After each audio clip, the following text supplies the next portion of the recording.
Централен дневник на регионалната К1 добро вечер. Со настаните од регионот Македонија и светот одиме веднаш по кратките најави. Останете со нас.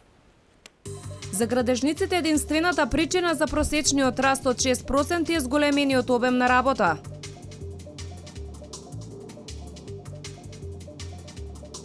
Двајца лесно повредени градежни работници во индустријската зона Караслари.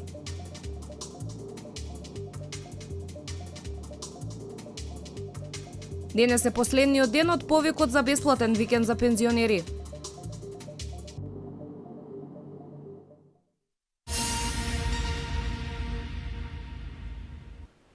Во последниве неколку години домашната градежна индустрија бележи континуиран раст. Според градежниците, причината за просечниот раст од 6% е зголемениот обем на работа. Градежништвото и наредната година ќе биде гранка која ќе создава нови работни места, велат од Министерството за економија. 180 градежни компании ја развиваат домашната градежна индустрија, која во последните години бележи континуиран раст. За градежниците, единствената причина за просечниот раст од 6% е зголемениот обем на работа. Од Министерството за економија сметаат дека ваквиот тренд ќе опстои. Таа е многу битна гранка, околу 3600 семејства активно учествуваат и се хранат од оваа индустрија и негде околу 180 компании учествуваат и работат активно во оваа индустријска гранка.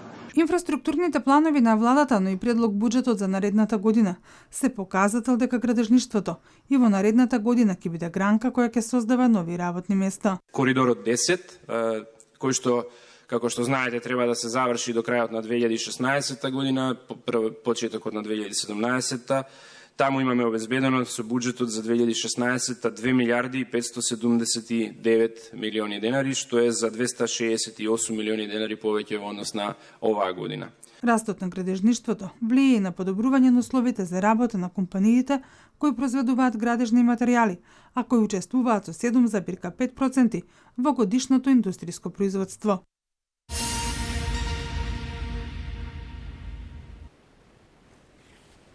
Македонија се наоѓа на 60-тото место според глобалниот индекс на конкурентноста. Светскиот економски форум ги објавува извештаите за глобалното рангирање на вкупно 140 држави во светот во делот на конкурентноста.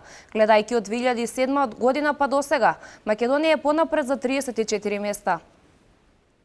Светскиот економски форум ги објавува извештаите за глобалното рангирање на 140 држави во светот во делот на конкурентноста. Оваа година Македонија е сместена на 60-тото место, со што бележиме подобрување во нашето рангирање за 3 позиции во однос на минатата година. Односно, ако се погледне во текот на изминатите 3 години, се бележи подобрување за вкупно 20 позиции во конкурентноста на сите држави нови што се анализирани во светот.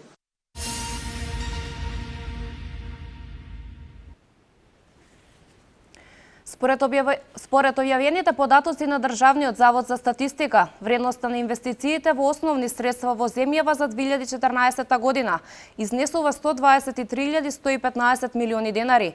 Тоа значи пораст за 3,5% во 2014 година во однос на 2013. Државниот завод за статистика објави дека вредноста на инвестициите во основни средства во Република Македонија во 2014 година изнесува 123,115 милиони денари.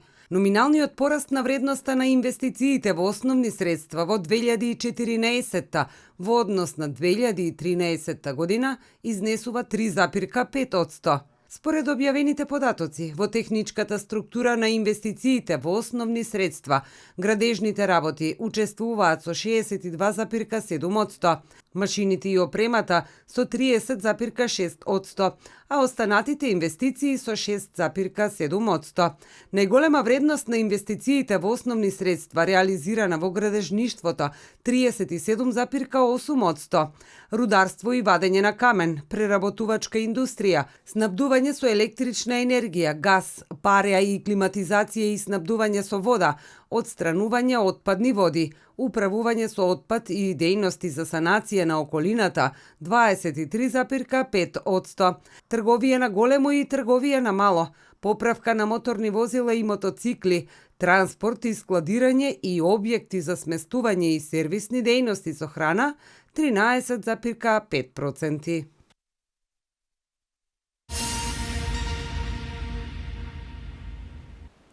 При извршување на градежни активности во индустријската зона Караслари, 2 лица се полесно повредени откако ненадејно се срушил дел од кровот на објект. Лицата се веднаш пренесени во итната медицинска помош, каде е констатирано дека немаат посериозни повреди. Увид на лице место изврши од СВР Велес и трудовата инспекција. 2 лица се полесно повредени при работа на градежни активности, откако утрово ненадејно се срушил дел од кровот на објект во индустријската зона Караслари. Лицата веднаш биле пренесени во итната медицинска помош, каде им биле извршени прегледи. Не се констатирани посериозни повреди. Еден од повредените се пожалил на болка во градите, пошто биле препратени во хирушкото одделение во општата болница во Велес. По извршените прегледи, едното лице веднаш е пуштено на домашно лекување. Работниците се подготвувале на објектот да ставаат бетонска плоча, кога еден од столбовите ненадејно попуштил. Увид на лице место извршија од СВР Велес и трудовата инспекција. Во моментов се расчистува нередот од паднатата кровна конструкција на индустријскиот капацитет.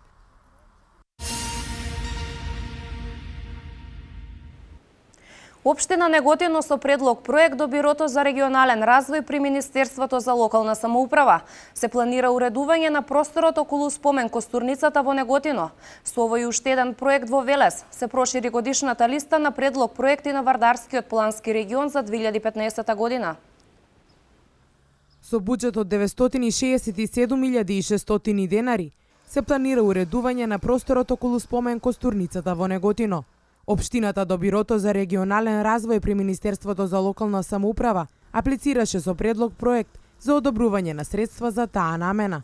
Од вкупниот проектиран буџет, општината ќе обезбеди 208.817 денари, а од Министерството се очекуваат 758.783 денари. Со овој и уште еден проект се прошири годишната листа на предлог проекти на Вардарскиот плански регион за тековната 2015 година. Едниот проект ќе биде имплементиран во општина Велес, каде што општина Велес ќе изготви само програмата за работење, односно се работи за фасада на средното училиште Коле Неделковски. А другиот проект ќе биде имплементиран во општина Неготино во средувањето на урбана опрема, во средувањето на хортикултура околу спомен куќата, односно околу костурницата.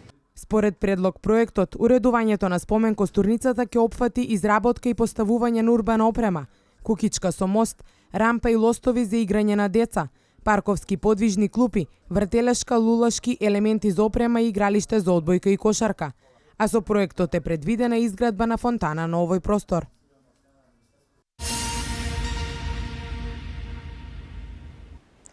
Денеска е последниот ден од повикот за бесплатен туристички викенд за пензионерите.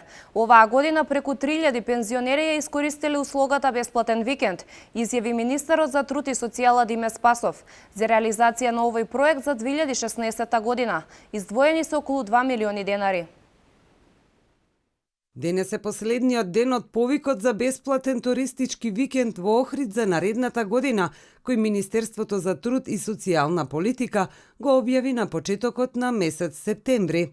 Министерот Диме Спасов вели дека оваа година преку 3000 пензионери ја искористиле услугата бесплатен викенд. Ова е дел од програмата на владата, за чија реализација за оваа година се издвоени околу 12 милиони денари. Купно 2200 пензионери во периодот од септември-октомври ќе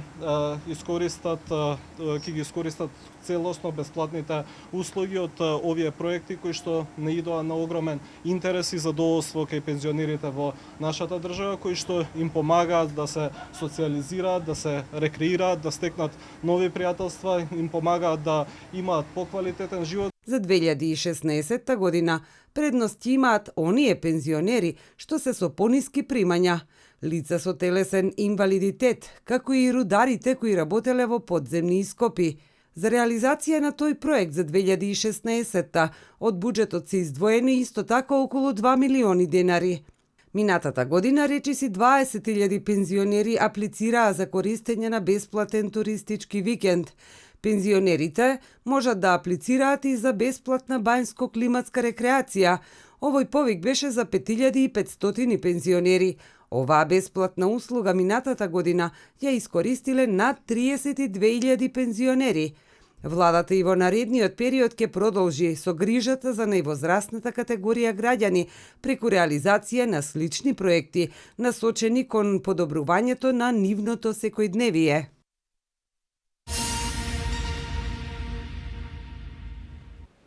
Чистење на оджаците, проверка на громобранските инсталации и исправност на хидранските мрежи, противпожарната единица со препораки до граѓаните за превземање на превентивни мерки за безбедно пречекување на зимата и грејната сезона. Граѓаните да ги превземат противпожарните мерки со цел подготвено да ја дочекаат зимата. 2/3 од домакинствата во земјата за време на грејната сезона користат огревно дрво, со што на годишно ниво потребно е да се исчистат повеќе од 350.000 димоводни канали. Неисправноста на елементите може да предизвика катастрофални последици, а евентуален пожар истовремено е закана и за човечкиот живот. Прво треба да ги чистат оджаците, вентилациите во своите згради и во своите куќи, потоа да ги проверат громобранските инсталации, односно хидранските мрежи веќе треба во тек да извршат поправка и сето тоа што е во склопот на самата зграда ради безбедност и противпожарните скали да ги средат, пошто долго време не се користени, односно во тој дел во ходниците се ставени предмети што не им се потребни, а со тоа го спречуваат и нивното движење при евакуација и нашето влегување при спасување на самите луѓе.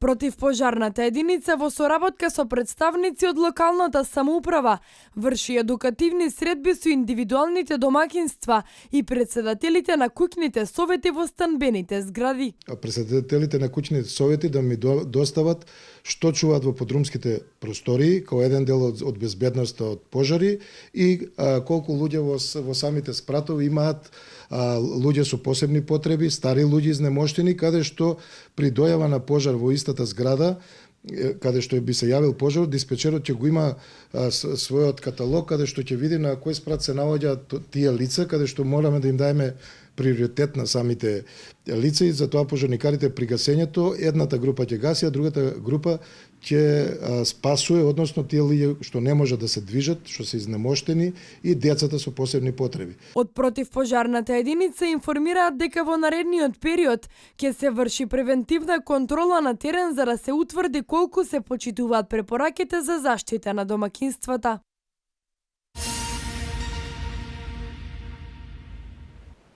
Започнува акцијата на локалната велешка библиотека Гоце Делчев за донација на книги. И оваа година под мотото "Подари книга, подари светлина" велешани ќе донираат дел од книжевниот фонд од домашните библиотеки. Започнува акцијата за донација на книги во организација на локалната библиотека Гоце Делчев. И оваа година велешани ќе донираат под мотото "Подари книга, подари светлина", со цел да се продолжи животот на прочитаната книга.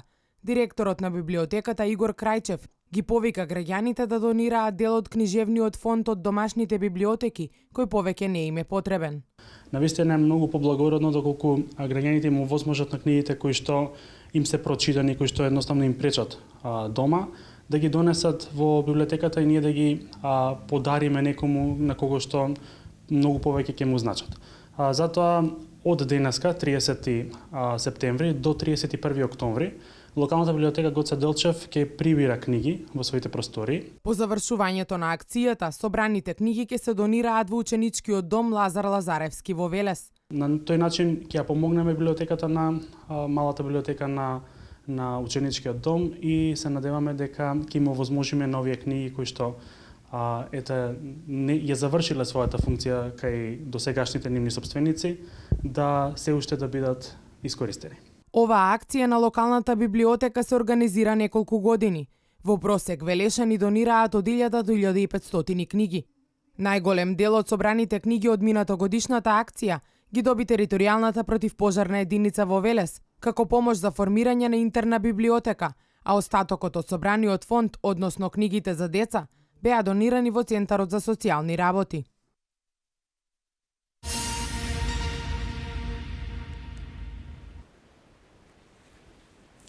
Соединетите Американски држави ја поддржуваат Република Македонија во достигнувањето на нејзината цел. Нов караван на саем низ државата денеска стартува во Прилеп. Специјалниот обвинител Катица Јанева предложи тим обвинители. Вести од Македонија. Соединетите Американски држави цврсто ја поддржуваат Република Македонија во достигнувањето на нејзината стратегиска цел членство во НАТО алијансата. Тоа е важно за безбедноста и стабилноста на државата, регионот, но и Европа во целина, заклучија на вчерашниот состанок во Конгресот на САД министерот за одбрана Зоран Јолевски и конгресменот Том Марино, кој е и заменик председател на парламентарното собрание на НАТО. На средбата министерот Јолевски ги презентираше аргументите зошто Македонија заслужува да биде дел од алијансата. Воедно се разговараше и за реформските процеси, при што министерот истакна дека иако Македонија ги исполнува сите услови за членство, процесите на реформи и развој течат во континуитет. Конгресменот Марино, кој е и потписник на писмото за поддршка на Македонија во незиниот пат кон членството во алијансата, посочи дека земјата дава голем придонес во меѓународните мировни операции. Во рамки на посетата, министерот Јолевски вчера оствари средби и во неколку највлијателни think tank организации, фондацијата Хертич и институтот Маккейн.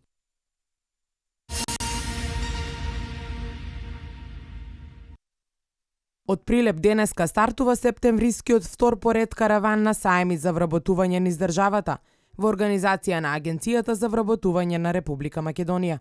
На саемот на граѓаните ќе им биде овозможено преку модерен и интерактивен пристап да стапат во контакт со многубројни и можни идни работодавачи. На отворањето на новиот караван на саемите за вработување ќе се обрати Владко Поповски, директор на Агенцијата за вработување, и градоначалникот на Прилеп Маријан Ристески. Излагање и презентации, како што е најавено, ќе имаат и дел од компаниите учеснички.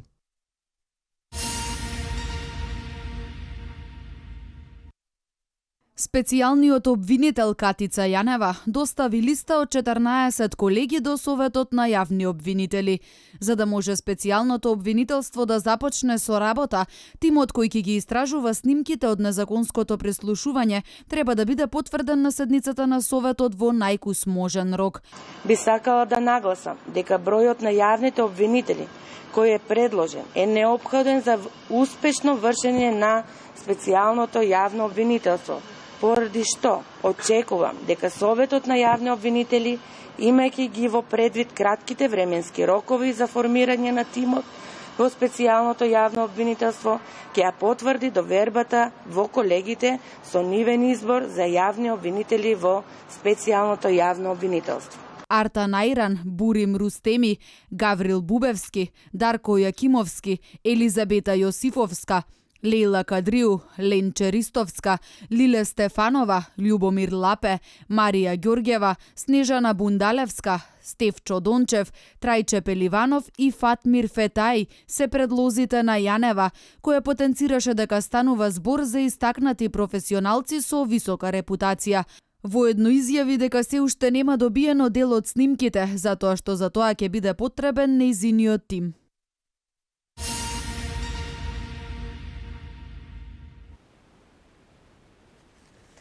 А од вестите од светот, рускиот председател Владимир Путин изјавил дека Русија ја разгледува можноста за вклучување во нападите против исламската држава.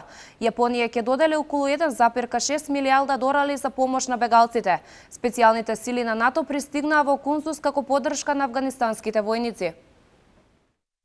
Рускиот председател Владимир Путин изјавил во Њу Јорк дека Русија ја разгледува можноста за вклучување со своји борбени авиони во воздушните напади врз позициите на џихадистичката група Исламска држава.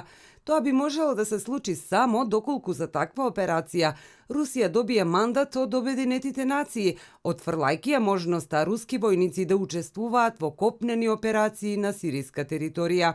За Путин би била огромна грешка доколку во борбата за елиминирање на ИД не се вклучат и сирискиот председател Башар ал-Асад и сириската армија.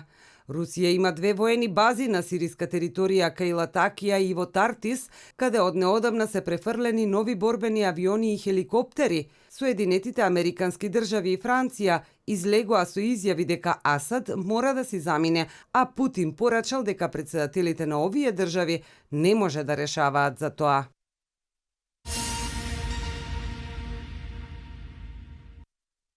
Јапонија ќе додели околу 1,6 милиарди долари за помош на сириските и ирачки бегалци. Ова го изјави јапонскиот премиер Шинзо Абе на обраќањето во Генералното собрание на Обединетите нации. Целта е враќање на мирот во зафатените од војна делови на Блискиот Исток и Африка. Јапонија за помош на бегалците ќе додели 810 милиони долари и дополнителни 750 милиони за изградба на мир во воените зони. Сепак, Шинзо Абе отфрлил секаква можност Јапонија да прифати бегалци од воените подрачја. Јапонија минатата година даде азил на 11 лица од 5000 кои поднеле барање. Што се однесува на популацијата, мораме да сториме многу повеќе пред да почнеме да прифаќаме имигранти. Јапонија сака со промена на околностите кои доведоа до раст на бројот на бегалци да помогне во решавање на бегалската криза, изјави јапонскиот премиер Абе.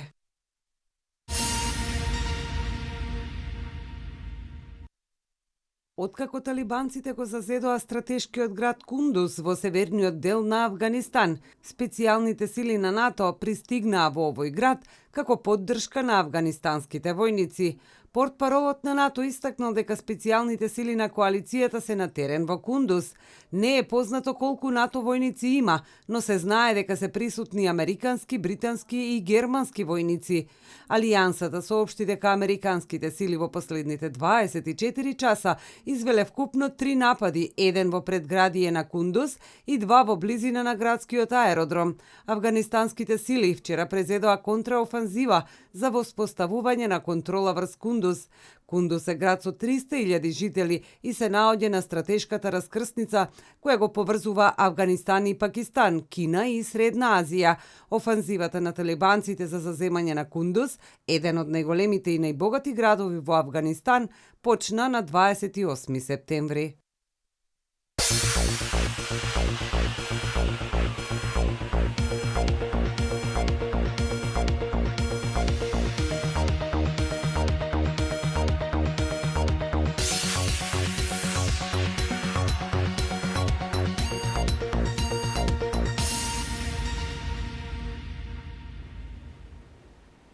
Актуелниот ракометен шампион на Македонија го победи Татран за максимален учинок во СЕХА лигата по 4 одиграни надпревари. Екипата на Радовиш го победи Вардар јуниор. Денес со мечот Металург Работнички ќе биде комплетирано второто коло од ракометната Суперлига. Домашен спорт.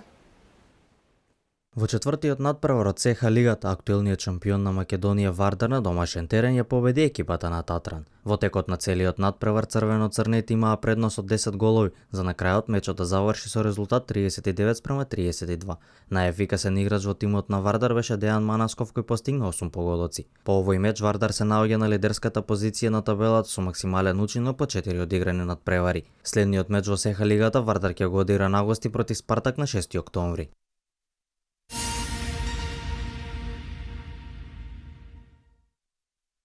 Во ракометната Суперлига на Македонија во второто коло екипата на Радовиш минимално го победи тимот на Вардар јуниор. Тие на домашен терен славеа со 24-23. Најефикасен играч на надпреварот беше Миле Ордев кој постигна 9 погодоци. Вечерва ќе биде одиграни последниот меч од второто коло во кој ќе се сретнат екипите на Металург и Работнички. Лидер на табелата во Суперлигата е градскиот ракометен клуб Борец кој е единствен со максимален учинок по 2 одиграни надпревари.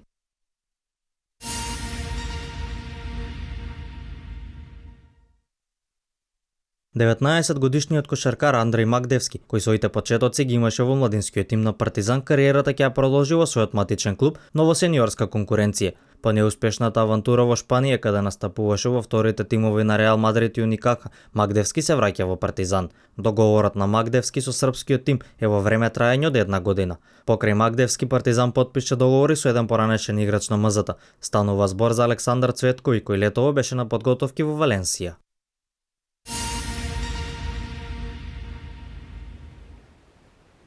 Арсенал, Рома и Челси загубија. Барселона со пресврт стигна до победата во второто коло од Лигата на шампионите.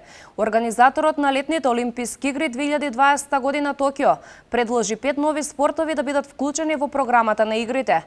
Меѓународен спорт.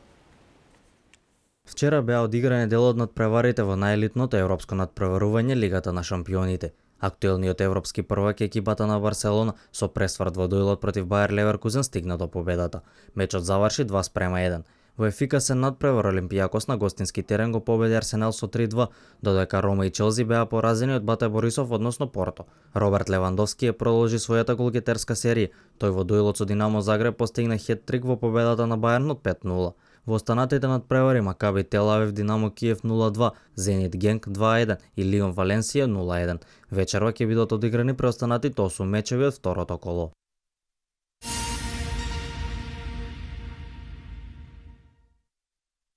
Пет нови спортови предложиле организаторите на летните Олимписки игри во 2020 година. Бейсболот, каратето, скейтбордингот, спортското планинарење и сурфингот се спортовите кои ќе бидат предложени од градот Токио. Препораката за овие спортови треба да биде представена пред Меѓународниот олимписки комитет, кој својата конечна одлука треба да ја донесе во август следната година.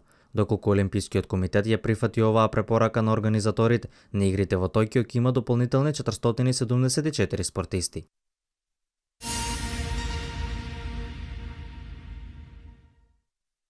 Еден од најпознатите автомобилисти, французинот Себастијан Лоеб, кој во својата кариера 9 пати ја има освоено шампионската титула во светскиот рели шампионат, следната година ќе учествува на најпопуларната трка во светот Дакар. Тој во првото учество на оваа трка ќе настапи за тимот на Пежо. Себастијан вели дека авантурата која ја нуди Дакар е одличен предизвик за него. Следното издание на релето Дакар ќе се одржи од 2 до 6 јануари во Аргентина и Боливија.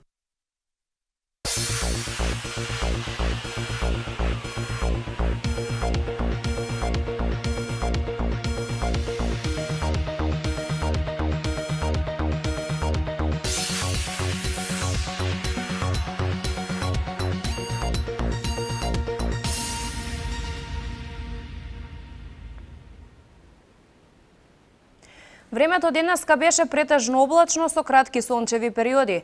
Максималната дневна температура се движеше од 14 до 21 степен. Да погледнеме какво време не очекува утре.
Ова беше последната информација за денес.